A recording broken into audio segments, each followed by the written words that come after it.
Welcome to Notebook. Today, we shall be discussing the chapter Constitution as a Living Document. We have divided the chapter into two separate video lessons. Here, we begin with the part 1 of the lesson.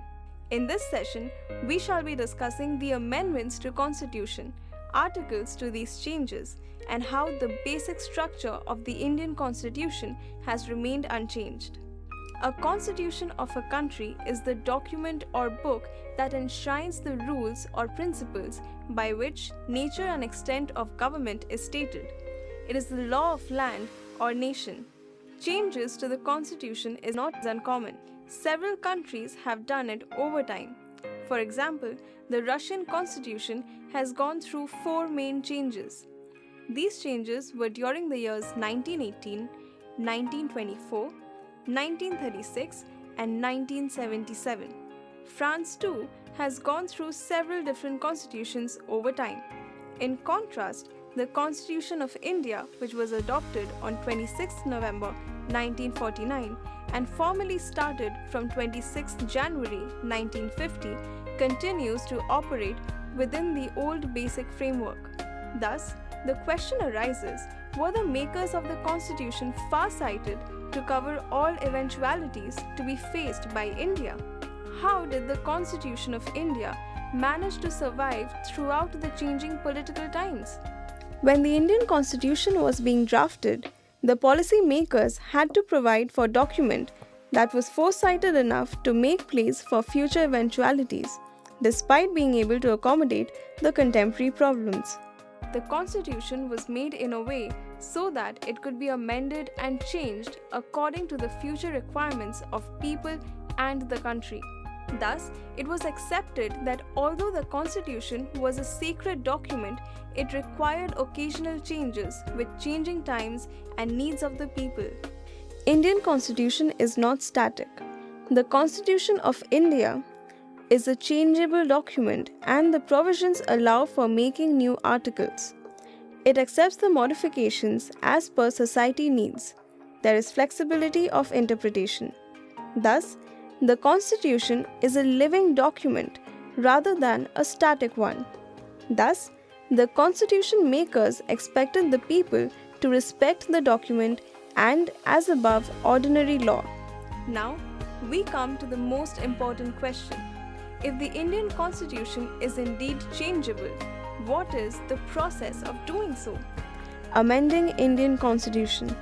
Certain features of the Indian Constitution were very central to the spirit of the document and were to be kept sacred. States were to be a part of federal system and therefore their rights and powers could not be changed. This led to various ways in amending a constitution.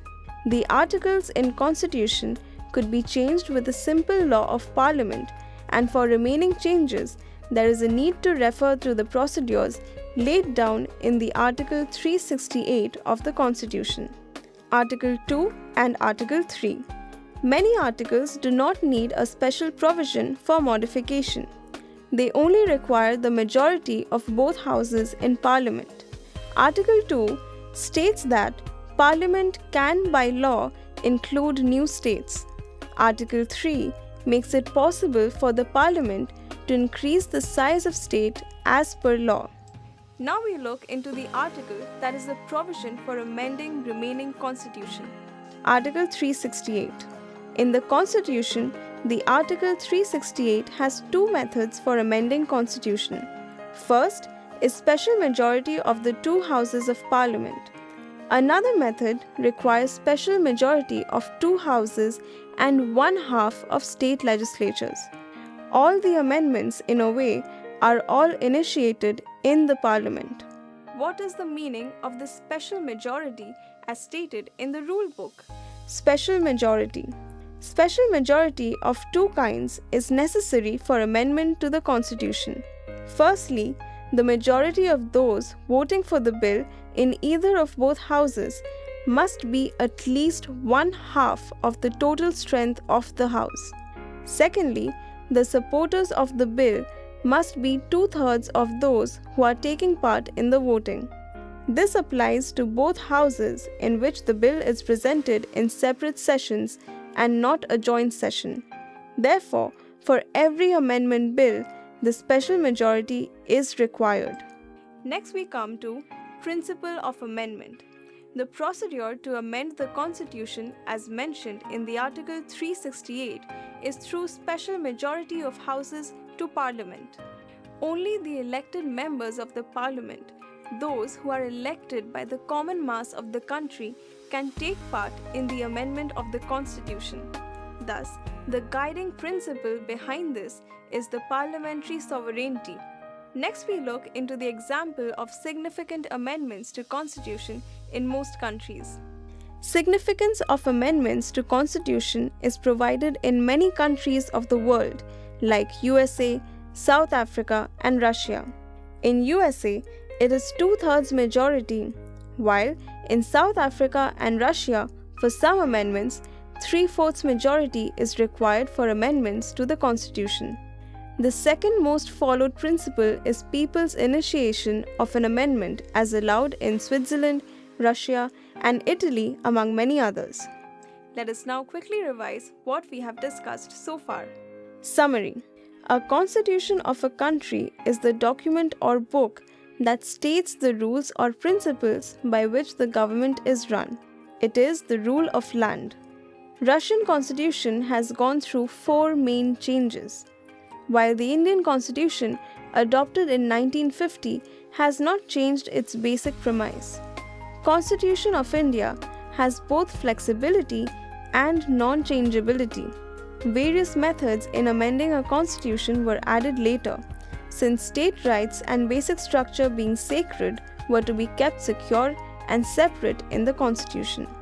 Article 2 and Article 3 of the Indian Constitution are enacted as any parliament law for amending the constitution.